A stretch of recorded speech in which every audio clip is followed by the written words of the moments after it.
गिबियावनो जोंनि मानगोनां बिटिआरनि चिफ प्रमद बर' बिथांनिसिम आंनि गोसो गोरबोनिफ्राय जोबोद गाहाम हामलायनाय होदों जे बिथांनि साननाय आरो मावनाया दिनैहाय नैबे ओनसोलखौ लानानै बायजो मुलुगनि सुबुंफ्रा थांनाय माखासे जिथायाव बेयाव जोबोद मोनसे डिस्टार्बेन्स एरिया होननानै बेयाव हाथियारनि माखासे गोहोम दं होननानै गोबाङानो फैनो नागिराखैमोन।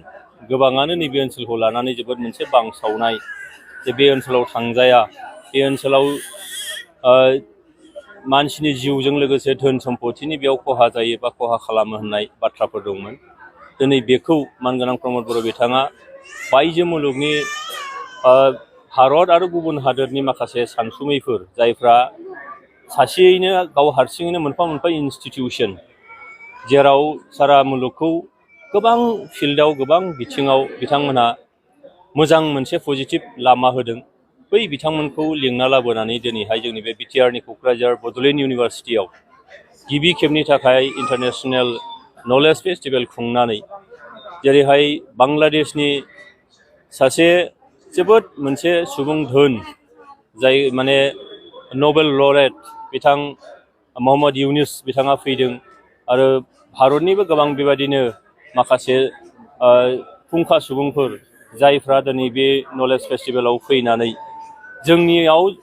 जि मोनसे नेगेटिभ मोनसे इमेज दंमोन बेखौ दिनै पजिटिभिटियाव लांनानै बिथांमोनहा जोंनि ओनसोलखौ मोनसे एक्सप'जार होनायनि जि हाबाफारि बेखौ लानाय जादों आरो बेजों मिजिं खालामदों जे थांनाय माखासे जिथाइ बोसोराव जेफोर जोंहा बदनामफोर दंमोन बे बदनामफ्रा गैया जानानै नैबे ओनसोलखौ लानानै दिनैहाय टुरिज्मनि बेलायावनो होन, जोंनि दानाय लुनाय आगर आखाइजों लोगोसेयैनो जोंनि मावनाय दांनाय आखाइ हाबा, बेजों लोगोसे दिनै जोंहा नैबे ओनसोलनि सुबुंफोरा जोंनि बर' सुबुंखौनो लानानै एबा गुबुन गुबुन माखासे बेयाव थानाय हारि माहारिफ्रा मोनसे एक्सप'जार नांगौ जादों जोंनो, माखासे नलेजनि गोनां जादों जोंनो, माखासे एन्टारप्रेनियरशिपनि गोनां जादों जोंनो, जायजों जोंनि रांखान्थि अबस्थाया साबखांगोन। रांखान्थि अबस्था साबखांनानै जोंनि सोलोंथाइ अबस्थाया साबखांगोन आरो सोलोंथाइ अबस्थाया साबखांनाय लोगो लोगोनो जोङो मोनब्रै बेरानि सिङाव थादोंमोन दिनैहाय बे ओनसोलनि सुबुंफोरा बांसिनानो दिनै बे मोनब्रै बेरानिफ्राय ओंखारनानै बायजो मुलुगाव थांनानै जोंनि कालचारखौ लानानै थांनायजों लोगोसे गुबुन जायगानिफ्राय गुबुन थावनिनिफ्राय राङारि बिथिङाव, सोलोंथाइ बिथिङाव, बायदिसिना दारिमिनारि माखासे बिथिं, बे बिथिंफ्राव बिथांमोनहा नलेज लानानै फैगोन, जोंनिफ्रायबो लानानै थांगोन आरो बिदिजों जोंनि ओनसोलनि मोनसे नेगेटिभ मोनसे इमप्रेसन, नेगेटिभ मोनसे इमेज, बे इमेजफोरा दिनै गैया जानानै जोंनि ओनसोलाव मोनसे गोजोन खौसेथिनि थाखाय हाबा मावनायनि मोनसे थावनि, बेयाव मोनसे हाबा मावनो माखासे स्कपफोर दङ, बे बाथ्राफोरखौ दिनै बिथांमोना बायजो मुलुगाव लानानै थांगोन आरो बेजों जोंनि नैबे ओनसोल बिटिआर ओनसोल क'क्राझार बे ओनसोला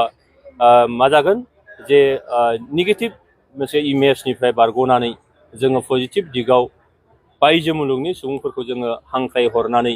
बे ओनसोलाव जौगानायनि लामाखौ निस्सय स्रां खालामगोन होननानै आंहा फोथायनाय दं। गुबुन गुबुन बिथिङाव फरायसाफोरखौ गोबां माने गियान फोरोंनाय बा नलेज फोरोंनाय हाबाफारिफोर लानाय जादों। निस्सय बेयाव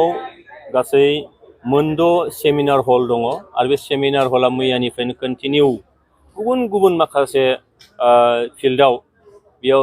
हाबा मावनो थाखाय माने सेमिनार जाबाय थादों आरो बेजों जोंनि नैबे ओनसोलनि जायफ्रा दिनैहाय गावखौनो सासे सुबुं महरै गायसननो थाखाय नाजादों, बैबायदि दिनै सेल्फ हेल्प ग्रुपनिफ्राय लानानै माखासे NGOsफोर, माखासे बेबायदि ग्रुपफ्रा आवगायबोनानै गावखौनो सेल्फ रिलायेन्स खालामनायनि थाखाय मोनसे सिमां नुदों, बिथांमोनहा निस्सय मुलाम्फा जागोन आरो बेजों जोंनि ओनसोलनि राङारि बिथिंनिफ्राय लानानै सोलोंथाइ बिथिं गासिबो बिथिङाव साबखांनाय फैगोन। आरो बे सेमिनाराव बिसेसकै माने इउनिभार्सिटिनि स्टुडेन्टफोर, कलेजनि स्टुडेन्टफोर, जोंनि स्कलारफोर, जायफ्रा रिसार्च स्कलारफोर दङ, जायफ्रा आबादारिफोर दङ, जायफ्रा दिनैहाय मोनफा मोनफा इन्सटिटिउसन सालायगासिनो दङ, बेजों मर माखासे नलेज लानानै बिथांमोना मोजां मोनसे खामानि मावनो हालांगोन इयुनाव। आरो बेयाव नायबाय जे जोङो खौरां बिजोंनि जोबोद मोनसे रल निस्सय दङ। दिनै खौरां बिजोंफ्राबो जिबायदि रोखोमै फोसावनांगौ जानानै दं, बेखौ बिथांमोना निस्सय फोसावदों आरो बेजों बायजो मुलुगा जोंनि नैबे ओनसोलखौ निस्सय मोनथिगोन बे ओनसोलाव जे जोङो हारि माहारि मुगैलायनाय गैया बे ओनसोलाव जे जोङो गोजोन खौसेथियै संसार जानो लुबैयो बे ओनसोला जे गोजोन फैबाय बे ओनसोलनि सुबुंफ्रा जे जौगानाय लुबैयो बे ओनसोलाबो गुबुन जौगानाय हादोर माने जायगाफोरबायदि जौगानाय थावनिफोरबायदि एखे आगानैनो आगान मिलायनानै दावगालांनो लुबैयो बे जिनिसखौ दिनै मिडियानि गेजेरजों फोसावदों आरो बेजों निस्सय फैबाय थानाय समाव जों मोनथिस'वा जासे माखासे जोबोद मोजां मोनसे जोंहा मुलाम्फा जागोन होननानै आं फोथायनाय दं। नाथाय सार बेराफारसेथिं एचएस एग्जाम आरो मेट्रिक एग्जामा जानो खाथियावनोसै आरो एचएस एग्जामा जागासिनो दं दा बेवहाय नैबे फेस्टिभेलखौ खुंनायनि बेलायाव साथ्र'फोरनियाव माने गोबां गोहोम खोख्लैबाय होननानै खायसे मानसिफ्रा बुंगासिनो दङ दा बिनि सायाव नाय जे जोङो नैबे फेस्टिभेल खुंनाय बे फेस्टिभेला गोबां माखासे पजिटिभिटि बेयाव दङ बेजों गोबां माखासे दिनैनि नङा गाबोन समफोर फैबाय थानाय समनि थाखाय फैबाय थानाय डिकेड्सनि थाखाय सिन्था खालामदों दा बेजों ससाइटियाव बे जागोन